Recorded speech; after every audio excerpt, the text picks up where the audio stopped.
The plane from Sapporo left Sable Yutzi on an airstrip that was really just an old road gone to gravel, and the man who'd come to fetch her stayed behind the wheel. She stood there with her hard case and laptop bag, waiting for the small courtesy that should have come without asking. Nothing. Only his shape behind the windshield, engine muttering. So she loaded herself, hauled the case into the truck bed beside coils of wire and a chainsaw worn silver by winter after winter. Then his scent found her. The cab door still hung open. Warmth spilled out of the dark interior and struck her full in the chest. Sable forgot how to breathe. Cedar. Riverstone slick with rain. Wet bark opening under steel. Mail. Her bare hit waking like a blow. Not a stir, not a drowsy lift of the head. Awake. Claws set under her ribs, driving forward with a certainty that sent panic flashing hot behind her breastbone. Mine. Her hand clamped on the doorframe. No. The answer rose from somewhere older than thought. Mate. Her knees almost folded. 9 years since she had walked away from her clan, intent on a life that belonged only to her. Not the daughter of council blood, raised under the weight of sacrifice and duty. Just a woman with solid work and a quiet flat. For years, she'd acted as though she had outgrown blood, instinct, all the reach of her family's power.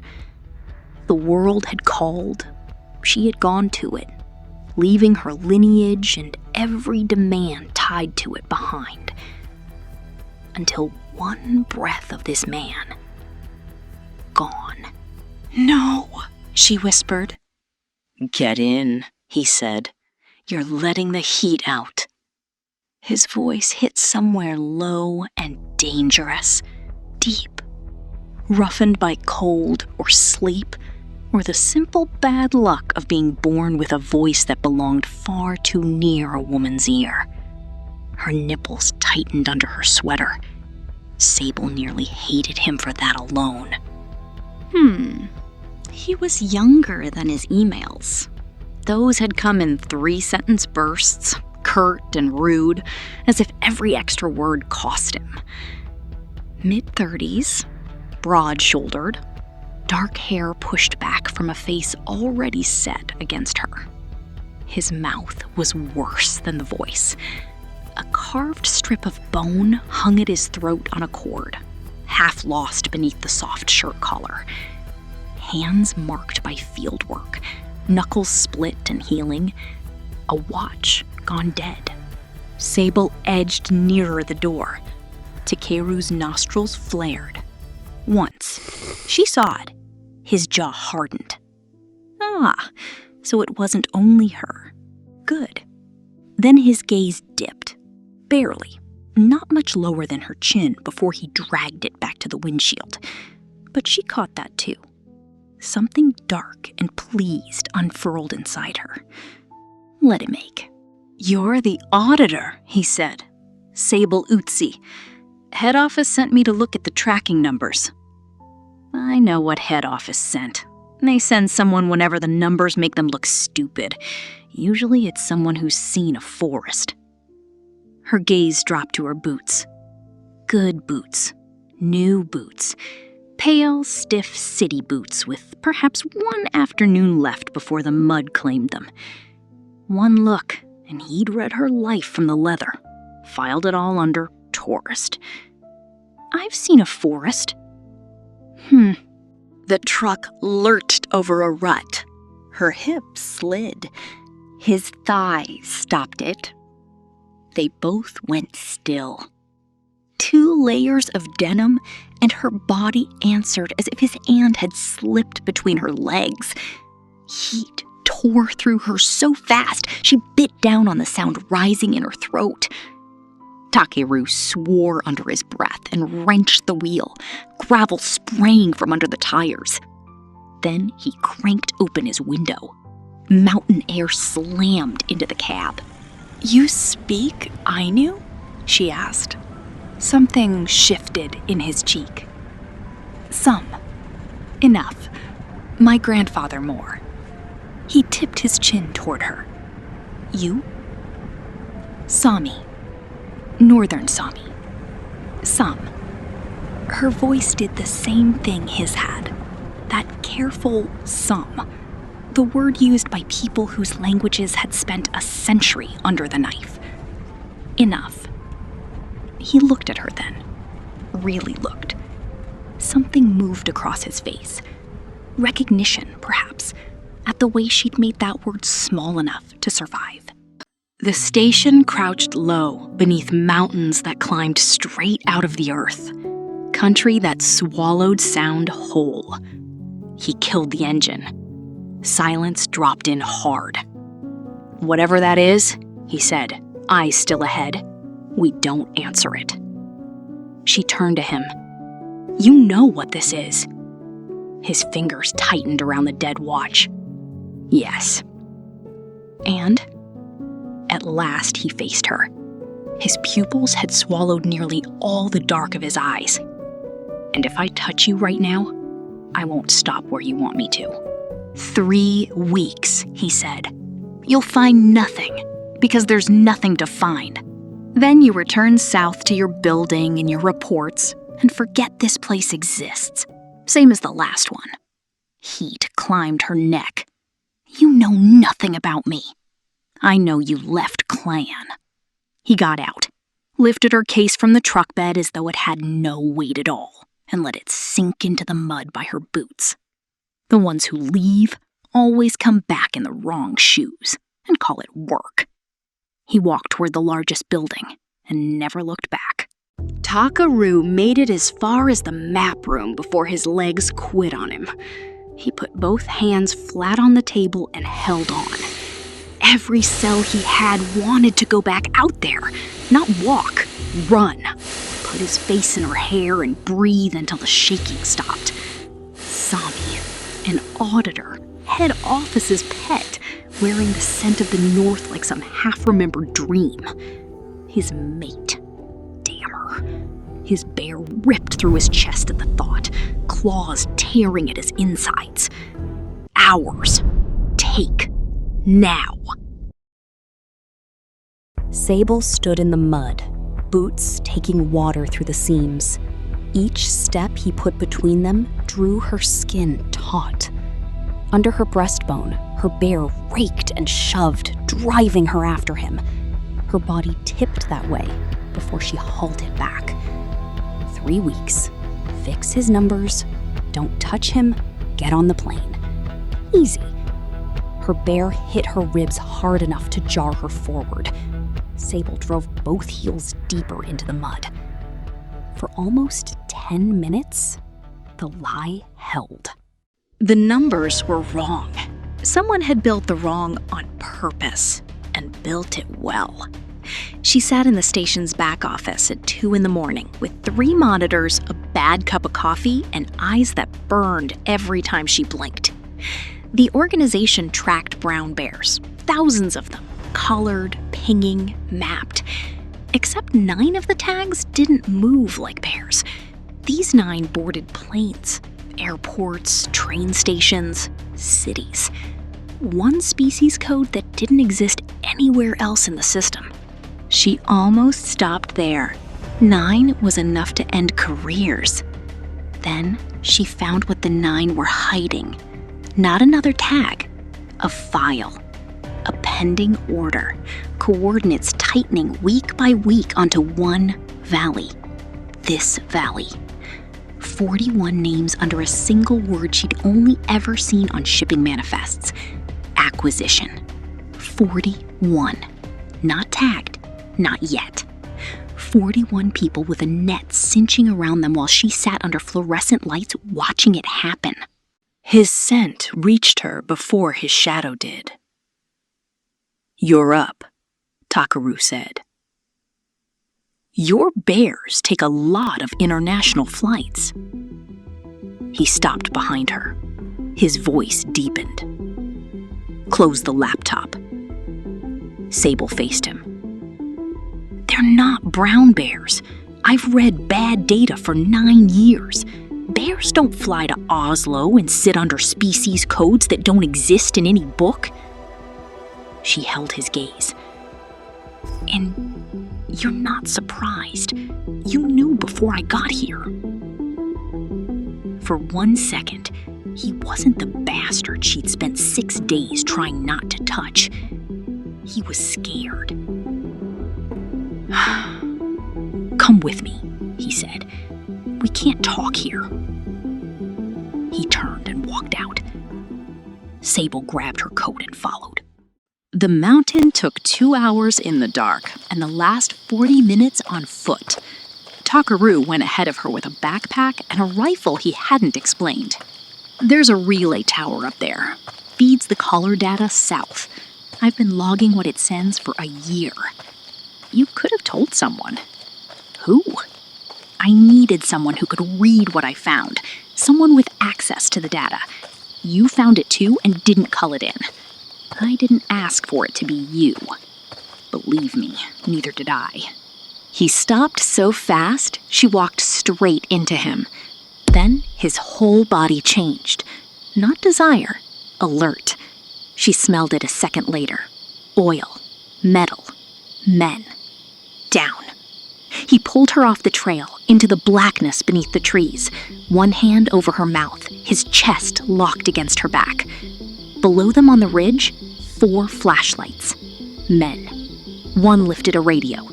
Confirmed tamper. Someone's been reading the feed. We sweep the station tonight. Sable stopped breathing. The 9 that flew weren't bears. They were shifters. Tagged out in the open. Tracked wherever they went. The 41 were the rest. Still loose. Still breathing. His clan. The thing that list had been circling all year. And sweep meant they'd found them at last. Takeru. His clan.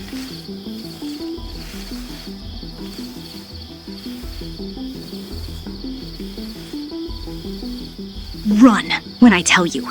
Get to the truck. Don't wait for me. No, I'm not leaving you. A flashlight swung toward them. Takeru shoved her behind him. He came apart and back together in the space of a heartbeat. And where the man had stood, a massive brown bear filled the dark. Rage packed into fur and muscle. The men shouted. Takeru hit the ridge before they finished turning.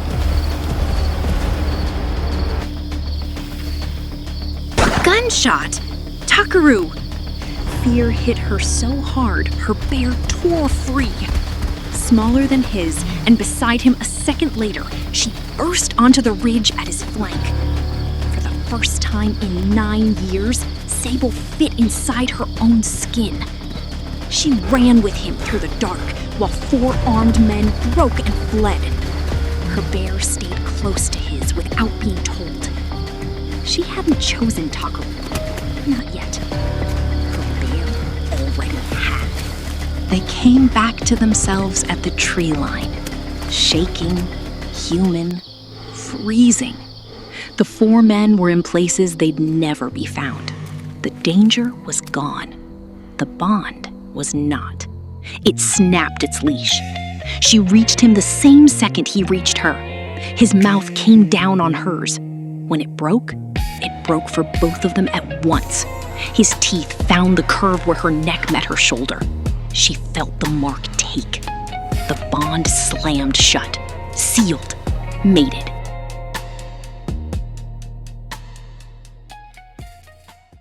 Then she felt him go rigid. His face had shut like a door. You should have run when I told you. Now you're marked.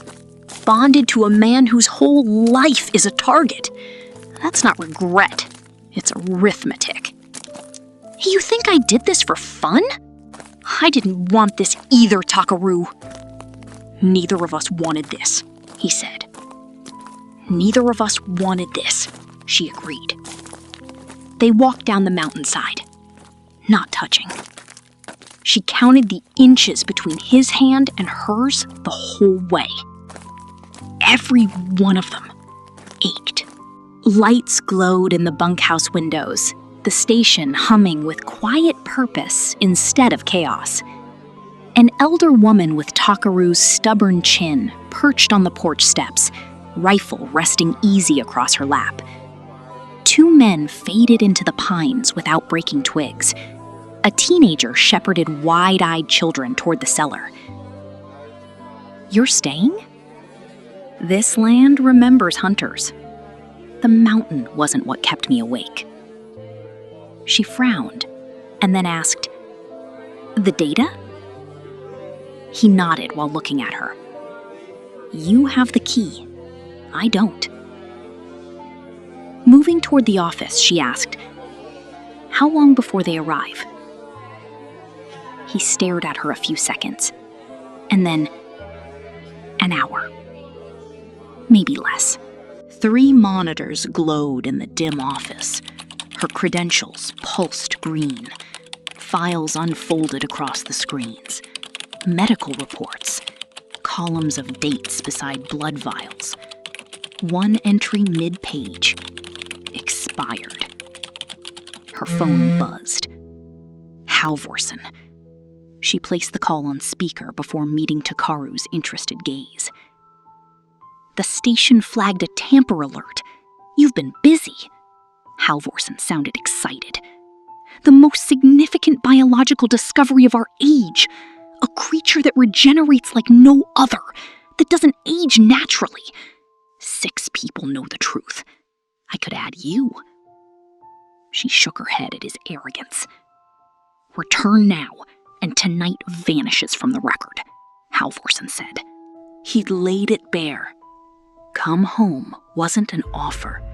It was the dimensions of a holding pen tailored to her specifications. "I'll be there in 40 minutes. The first capture belongs to me." Takeru. She'd been deployed to hunt her own mate. Her fingers flew across the keys, harvesting everything and sending it north to the council. Her mother's people. Her blood. Then she removed the valley from existence in the database. One final keystroke. Sable Utsi. The name she'd kept pristine, now chained to the destruction of data. Her thumb came down. Halvorsen walked ahead of the others, weapons drawn. Silver hair catching the floodlights, his good coat swinging. 20 years of hunting. He wouldn't let anyone else take this final walk. Sable pushed open the door. There she is, still playing with things you don't understand. You're still mine, Sable. I won't let you rot with these animals. Halvorsen moved to take her arm. The dark moved first. Halvorsen reached inside his coat. Takeru moved first. The roar hit the yard a heartbeat before the bear did. Halvorsen fired once, wild. Then Takeru slammed into him. Wood cracked. The gun skidded across the frozen ground. Halvorsen fought beneath 600 pounds of furious bear, shock finally breaking into fear. Too late. One scream. Then, silence. Takeru stood over what remained of Halvorsen, breath steaming beneath the floodlights. Torn black silk and polished leather ground into mud and snow. One of Halvorsen's men stepped back. A growl came from the trees. Then, another. The lights went out. The mountain took the rest.